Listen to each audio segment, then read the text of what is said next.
आपने चेक के face 5 complete कर लिए और समझ नहीं आया या फिर इसे समझ कर रहे हैं। इस वीडियो में डीपली समझेंगे कि तमाम टॉपिक्स को या आपकी एप्लीकेशन बैकएंड सर्विस रुक जाती है, फ्रंट एंड जब चल रहा होता है और बैकएंड रुक जाती है, या तो आपका ऐड टू कार्ट करते हुए पेमेंट सर्विस रुक जाती है।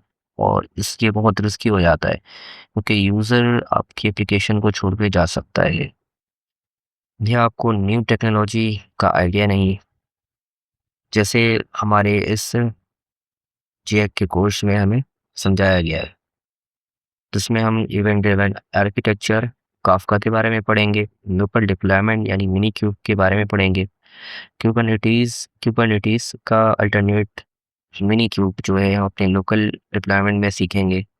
और इसी के साथ क्लाउड डिप्लॉयमेंट में हम एज्योर और गूगल क्लाउड किस लिए यूज़ करते हैं, या उसका अल्टरनेट हम ओरेकल क्लाउड सेटअप कैसे करते हैं, इसके बारे में जानेंगे।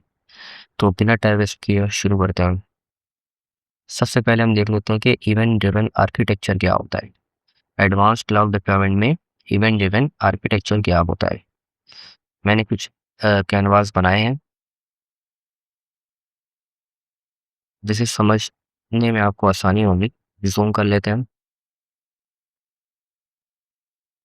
इवेंट ड्रिवन आर्किटेक्चर में जैसे कि नॉर्मल एप्लीकेशन है, यूज़र आया, यूज़र ने अपनी टू डू सर्विस बनाई।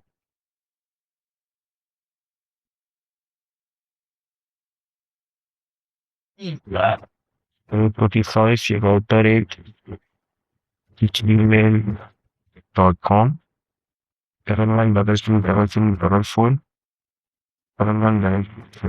7 क्रिएट कर लेंगे कोडिंग टास्क।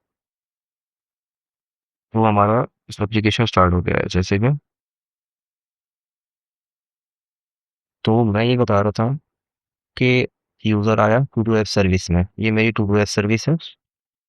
मैंने यहाँ पर आके लॉगिन कर लिया। इसे करीब लॉगिन देता हूँ। अब उसमें मैंने एक लगाया रिमाइंडर, इस सर्विस में मैंने लगाया रिमाइंडर।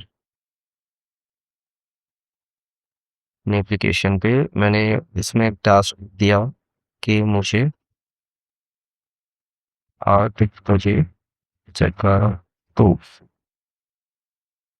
इसका कैन एंटर किया, क्रिएट टास्क। अब इसने ये टास्क को अटेम्प्ट कर लिया। अब इसमें यहाँ देख सकते हैं कि इनवैलिड डेट। अब मुझे इस एप्लीकेशन पे एक डेट का फीचर जिसमें ऐड करना होगा, जिसमें इसमें मैं बता सकूं कि मुझे अगले हफ्ते के 8 बजे मुझे जगा देना है, मुझे स्कूल जाना है क्योंकि मेरे वेकेशन ख़त्म हो गए हैं, मुझे 8 बजे से जगा देगा। तो कुछ एक फीचर इसमें ऐड करना होगा डेट का, जो इसमें बताया गया है मैं पार्ट ए में। रिकरिंग टास्क मतलब कि एक टास्क को आप टाइमली सेट कर दें और वो खुद से टास्क को अटेम्प्ट करे। व्यू रेट्स रिमाइंडर्स भी करे।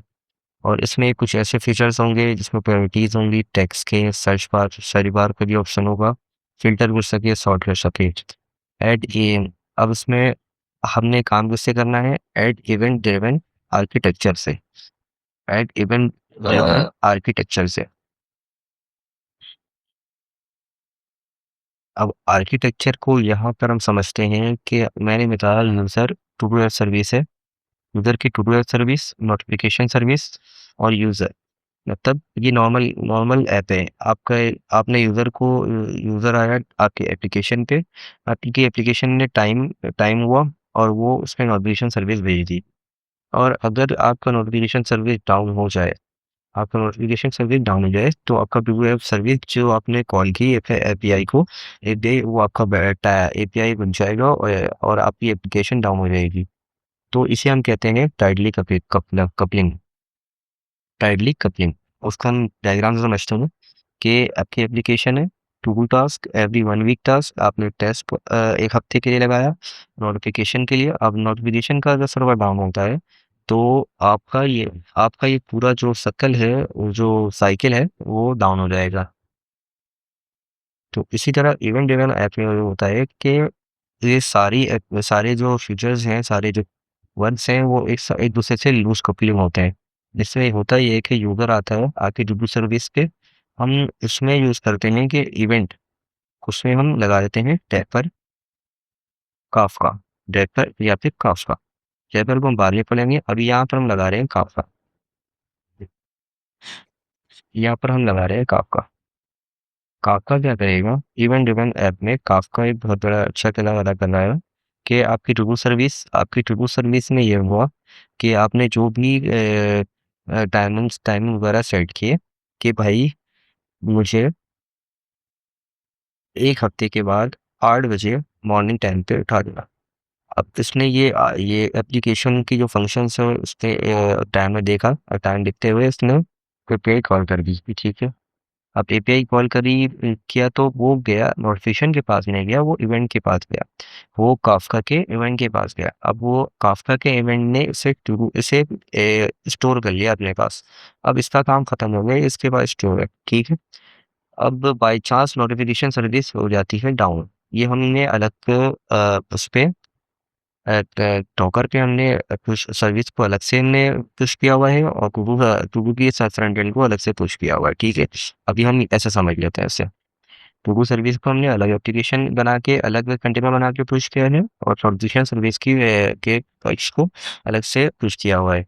अब टूडू सर्विस का जो काम था कि वो टाइम होते ही उस इवेंट को कॉल कर देगा, वो अपने उस एपीआई को कॉल करेगा, तो वो एपीआई जाएगी काफका के पास। काफका वो इससे इस एपीआई को सेव कर लेगा। अब टू सर्विस का काम खत्म हो गया। अब बाय चांस अगर नोटिफिकेशन की सर्विस मेरी यानी कि मेरा कंटेनर डाउन हो जाता है, तो क्या होगा कि ये आपको वापस टू सर्विस को डाउन नहीं करेगा। टू सर्विस का काम, मतलब फ्रंट एंड का काम खत्म हो गया, अब वो इवेंट के पास पड़ा हुआ है। अब जैसे ही नोटिफिकेशन सर्विस का जो कंटेनर है वो अप होगा, तो काफ़का से वो चीज़ें लेगा। मतलब यहाँ पर स्टोर वाला काम जो है बहुत फ़ायदेमंद साबित हो रहा है कि काफ़का जो डेटा स्टोर किया था काफ़का ने जो डेटा स्टोर किया था वो नोटिफ़िकेशन सर्विस को दोबारा देगा, और वो यूज़र को नोटिफ़ाई करवा देगा। तो इवेंट ड्रिवन आर्किटेक्चर में हमने ये समझा कि नॉर्मल एप्लीकेशन में एप्लीकेशन जो होते हैं, जो उसके सर्विसेज होते हैं, वो टाइटली कपल्ड होते हैं। मतलब एक भी बार टूटी तो आपका पूरा एप्लीकेशन बैठ जाएगा। और इवेंट ड्रिवन ऐप में हमने ये समझा कि सारी एप्लीकेशन जो सारे सर्विसेज हैं, ये नोटिफिकेशन सर्विस अलग है, टूडू की सर्विस जो एप्लीकेशन है वो अलग है। तो ये सारी चीज़ें लूज़ली कपल्ड हैं। मतलब एक एप्लीकेशन अगर वो दूसरे के पास जा रही है, टू डू टास्क के पास ऐप ऐप जो है टू डू टास्क पे स्टार्ट हो रही है, तो नोटिफिकेशन आने से पहले यहाँ पर काफका जो है यहाँ पर वर्क कर रहा होगा। यहाँ पर वो उसको डेटा को स्टोर कर लेगा। तो उम्मीद है कि ये आपको इवेंट ड्रिवन आर्किटेक्चर समझ आ गया होगा। अब आता है काफका। अब काफका को हम थोड़ा और डीपली समझ लेते हैं कि अपाचे और काफका। तो काफका का पूरा नेम अपाचे काफका है।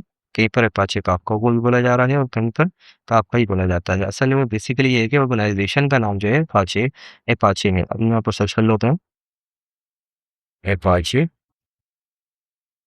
काफका। ये आप देख सकते हैं कि अपाचे काफका। अब अपाचे को फिर हम लेकर देखते हैं कि अपाचे क्या चीज़ है। ये एक एचटीटीपी सर्वर है, it's widely used open source web server software release इन 1995। मतलब ये 1995 से उसने अपने इंडस्ट्री पर काम किया हुआ है। इसके बाद इसने बनाया था काफका। तो अपाचे ने बनाया है काफका, ठीक है। अपाचे अपाचे जो काफका में अपाचे के काफका में टॉपिक होता है, एक मैसेज चैनल होता है जहाँ इवेंट स्टोर होते हैं। मैंने आपको बताया कि वो जो भी इवेंट फ्रंट एंड से आएंगे वो इवेंट के तौर पे आएंगे, और वो स्टोर कर लेगा मैसेज मैसेज पर। नॉर्मल ऐप में मैंने बताया कि आपको ऐप डेटा आता है, ऐप डेटा में नोटिफिकेशन आती है और यूज़र को पहुंच जाती है। अब काफ्का में ये होता है कि ऐप डेटा आया, काफ्का ने स्टोर किया, नोटिफिकेशन सर्विस को अचानक से हो जाता है डाउन, तो काफ्का वो जब ये अप होगा तो काफ्का के स्टोर से उठाएगा। मतलब ऐप डेटा को आपको दोबारा रन करने की ज़रूरत नहीं है, एपीआई को दोबारा कॉल करने की ज़रूरत नहीं है। काफ्का स्टोर जो है आपके स्टोर से वो स्टोर से उठाएगा और नोटिफिकेशन सर्विस को इनेबल करेगा और यूज़र को सेंड कर देगा। हमने काफ़ा समझ लिया, हमने इवेंट ड्रिवन आर्किटेक्चर को भी समझ लिया। अब हम आते हैं लोकल डिप्लॉयमेंट पे। Local deployment mini cube. पहले हम समझ लेते हैं क्यूबरनेटीज़ क्या है। हमने पहले ये समझा कि हम पहले क्या कर रहे थे कि एप्लीकेशन बना रहे थे। एप्लीकेशन में हमारी जो प्रॉब्लम ये आ रही थी कि डॉकर का एक कंटेनर, हम डॉकर बनाया, हमने डॉकर की कंटेनर बनाई और अपनी एप्लीकेशन को पूरा रैप किया। रैप करने के बाद उसकी डिपेंडेंसीज़, वर्ज़न, सिस्टम जो है, जो भी सिस्टम उसमें वो चल रहा है, उसे उसे रैप करके और पुश कर दिया डॉकर कंटेनर पे। अब वो मेरी एप्लीकेशन का जो एक कॉमन सा वो है, कोड्स बोल सकते हैं उसे, मैसेज बोल सकते हो, जो यार मेरे सिस्टम में तो चल रहा था, एक वायरल रिकॉर्ड्स बोल सकते हो उसे, कि मेरे सिस्टम में तो चल रहा था, तुम्हारे सिस्टम पे तो नहीं चल रहा। तो डॉकर कंटेनर में ये प्रॉब्लम हल कर दी थी। तो प्रॉब्लम ये आई कि जब डॉकर वेब चल रहा रहता है, तो अगर ट्रैफिक ज़्यादा आ जाए तो मल्टीपल कंटेनर मैनुअली रन करने पड़ते थे। बहुत सारे कंटेनर्स, जैसे कि एक डॉकर में तो एक कंटेनर नहीं होता ना, जो 4-5 कंटेनर, फिर वो बहुत सारे सर्विसेज होते हैं जो अलग-अलग रन करने होते थे। तो अगर ट्रैफिक ज़्यादा हो जाए तो मल्टीपल कंटेनर्स मैनुअली रन करने पड़ते थे, मतलब और बढ़ाना पड़ता था। जैसे कि 200 यूज़र हैं और मेरे पास सिस्टम है 4 GB रैम का, तो अगर 400 यूज़र हो गया है तो मुझे 8 GB रैम का कंटेनर एक और बना के उसे मैनुअली रन करना पड़ता था। ठीक है। तो मल्टीपल सर्वर मैनेज करना मुश्किल हो जाता था। अगर आप 10 सर्वर पर रन कर हो रही है, अगर आपकी एप्लीकेशन 10 सर्वर पर रन हो रही है, कंटेनर डिप्लॉय करना, फिर अपडेट करना, फिर मॉनिटर करना। तो प्रॉब्लम ये है कि हमें कंटेनर को डिप्लॉय भी करना पड़ता था, अपडेट भी करना पड़ता था और मॉनिटर करना पड़ता था। तो सब मैनुअल और कॉम्प्लेक्स हो जाता था। सर्विस सिक्योरिटी प्रॉब्लम अलग होती थी। एक कंटेनर को दूसरे कंटेनर का एड्रेस मैनुअली पता होना चाहिए। कंटेनर एड्रेस का मतलब ये है कि अगर एक कंटेनर किसी किसी भी एपीआई, किसी भी से पाथ से लिंक है, तो एक दूसरे को फिर वो समझाना भी पड़ता था। जो कंटेनर चेंज हो जाए तो कनेक्शन ब्रेक हो सकता था। तो ये सारे प्रॉब्लम्स आए थे। तो क्यूबरनेटीज़ ने क्या प्रॉब्लम सॉल्व किया। क्यूबरनेटीज़ ऑटोमेटिकली कंटेनर को रन कर देता है। मतलब आपके यहाँ पर आपको बहुत सारे डेवलपर की ज़रूरत पड़ती थी, डेवऑप्स इंजीनियर की ज़रूरत पड़ती थी कि वो कंटेनर को रन करते थे, क्रैश हो जाता तो रीस्टार्ट करते थे और वो स्केलिंग करते थे। तो क्यूबरनेटीज़ ने ये सारे प्रॉब्लम्स को हल कर दिया और कॉस्ट कटिंग भी की, कि क्यूबरनेटीज़ ने कंटेनर खुद ब खुद वो नहीं रन करता, क्रैश हो जाए तो रीस्टार्ट कर देता है और वो स्केलिंग करता है। मतलब कि 200 का यूज़र आए तो 4 GB रैम वाला चला देगा वो सिस्टम, वो कंटेनर, और अगर 400 यूज़र आए तो 8 GB रैम वाला सिस्टम रन कर देगा। तो ये सारे काम कुबरनेटिस कर रहा है। नेटवर्किंग और सर्विस डिस्कवरी मैनेज करता है, मतलब नेटवर्किंग की जितनी भी चीज़ें उसने, जो हम लिंक करते हैं एक सर्विस को दूसरी सर्विस से, जैसे कि नोटिफिकेशन सर्विस है और कंटेंट की सर्विस है, हम दोनों को एक दूसरे से लिंक करते हैं। तो जब वो एक सिस्टम डाउन होता है तो फिर उस नए सिस्टम चलाने में, अपडेट करने में, फिर उसको फिर दोबारा से सर्विसेज को मैनेज करने में प्रॉब्लम होती थी, जो कि कुबरनेटिस ने प्रॉब्लम से सॉल्व कर लिया था।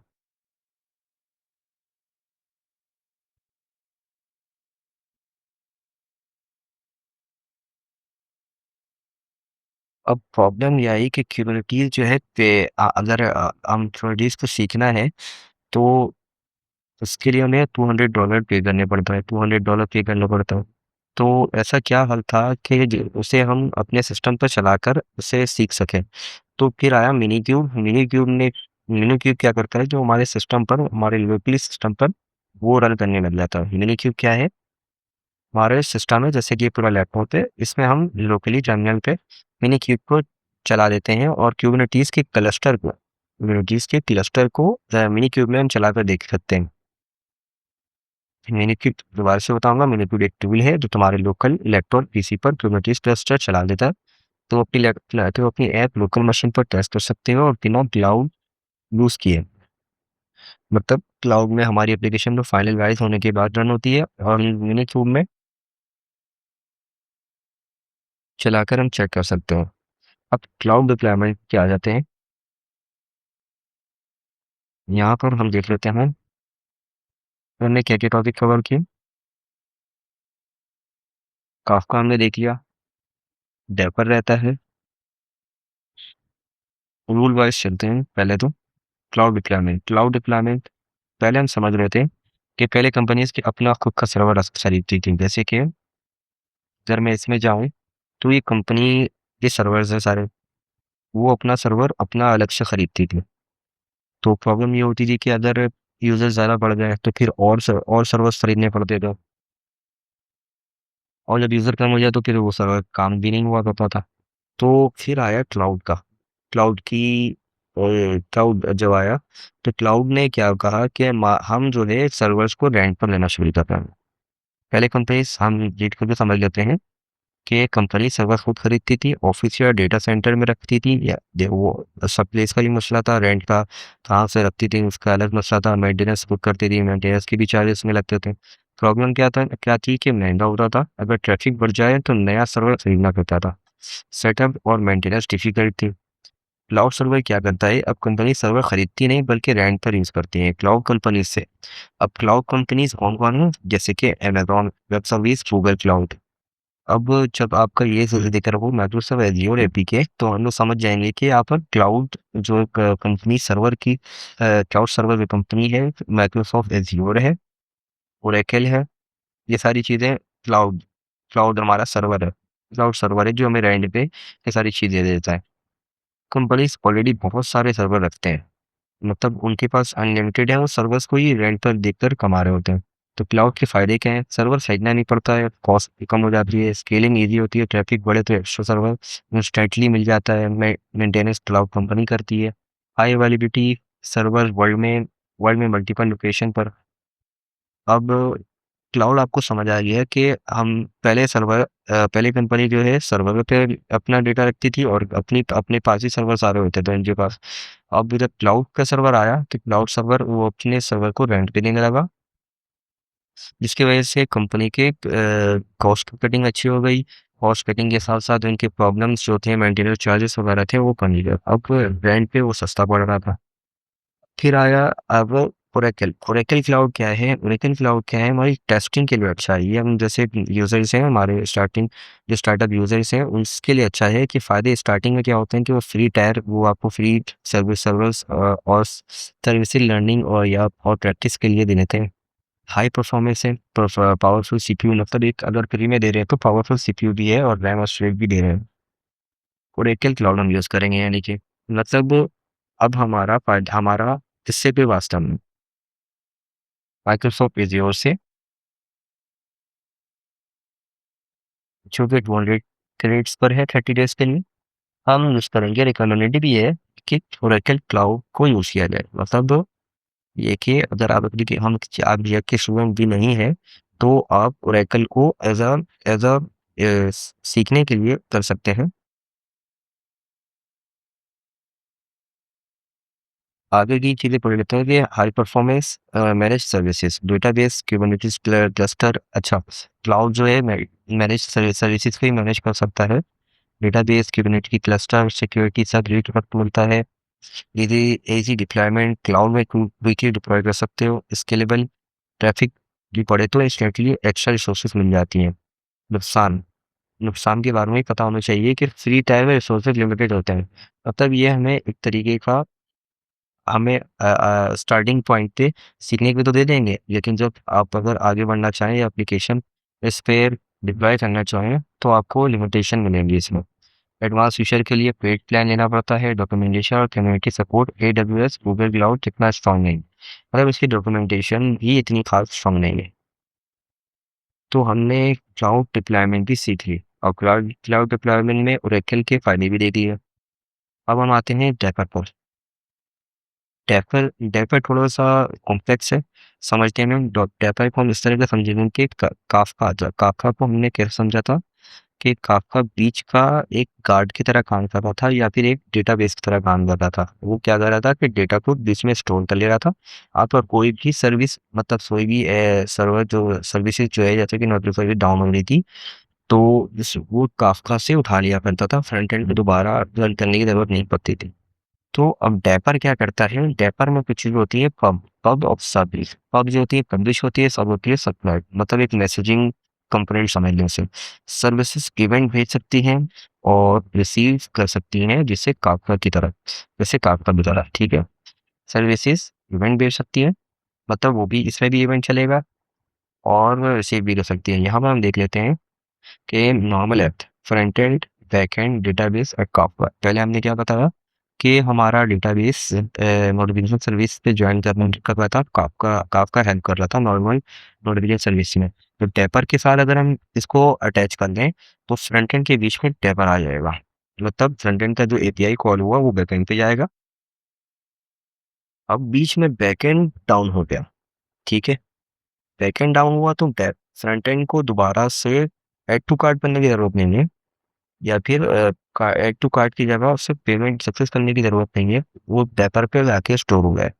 अब यहाँ पर एक मैसेज शो हो जाएगा कि आपकी पेमेंट हो गई है, या फिर आपकी पेमेंट होल्ड पर है या लोडिंग पर है।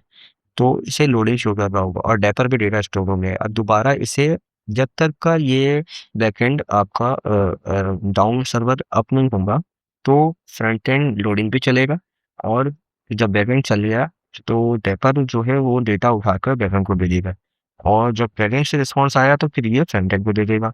मतलब एक आप ऐड टू कार्ट के बाद जब पेमेंट करते हैं और पेमेंट करने के बाद अगर आपका पेमेंट रुक जाए और लोडिंग पे चल रहा हो तो आपकी कंफ्यूजन बहुत ज़्यादा बढ़ जाएगी कि मेरे पैसे पेमेंट हुए हैं कि नहीं हुए हैं, मुझे नोटिफिकेशन भी नहीं आई। तो बैकएंड में अगर बैकएंड आपका चल गया, बैकएंड चलने के बाद आपको डेपर के पास डेटा स्टोर हो गया, अब वो डेटा बेस में भी चला गया। अब बीच में हमने नोटिफिकेशन की सर्विस करवाई है, तो बीच में ये डाउन होता है तो बैकएंड का काम कंप्लीट हो गया, डेपर पे स्टोर हो जाएगा, वो होल्ड ही करेगा, होल्ड करके रखेगा, या नोटिफिकेशन सर्विस ऑन हो जाएगी, ये अप हो जाएगी, स्पीड उसका सर्वर अप हो जाएगा, तो नोटिफिकेशन नोटिफिकेशन सर्विस को डेटर वो जो स्टोर डेटा है उसको दे देगा और फिर जाकर वो फ्रंट एंड रनिंग के यूज़र को नोटिफिकेशन सेंड कर देगा। मतलब उसे बार-बार टैप करने की ज़रूरत नहीं है, ऐड टू कार्ट या पेमेंट शिप नहीं है। तो डेपर जो है यहाँ पर ये प्रॉब्लम सॉल्व कर रहा है। अब हम एडवांस क्लाउड डिप्लॉयमेंट में अपने इस एप्लीकेशन के बारे में समझ लेते हैं कि योर टू-डू हमारी टू-डू एप्लीकेशन में हमने क्या बनाना था? हमने इसमें लगाना था कि हमने एक डेट टाइम लगानी थी ताकि रिमाइंडर हमारा जब चले बताया कि मुझे 8 बजे 1 हफ्ते के बाद दिखा देना, मेरे कॉलेज यूनि का डे स्टार्ट हो रहा है।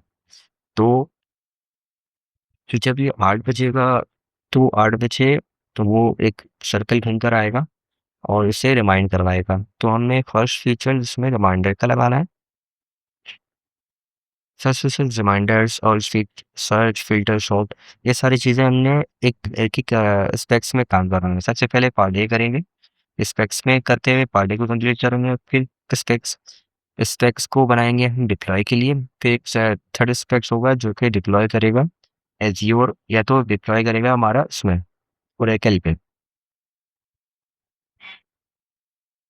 ये क्लाउड डिप्लॉय करने के बाद उसमें काफ़्का वगैरह भी यूज़ करना होगा, ये सारी चीज़ें उसमें यूज़ होंगी। तो एक नॉर्मल एप्लीकेशन को हम किस तरीके से एडवांस क्लाउड डिप्लॉयमेंट में कन्वर्ट कर सकते हैं और उसकी सारी चीज़ें लिंक कैसे हो रही होती हैं, मैंने सब पूरा समझा दिया। उम्मीद है आपको वीडियो समझ आई होगी। अगर ये एक्सप्लेनेशन आपको अच्छी लगी हो तो वीडियो को लाइक, सब्सक्राइब ज़रूर करिएगा। इसी के साथ अपना ख्याल रखिए। बहुत जज़ाकल्लाह। अल्लाह हाफ़िज़।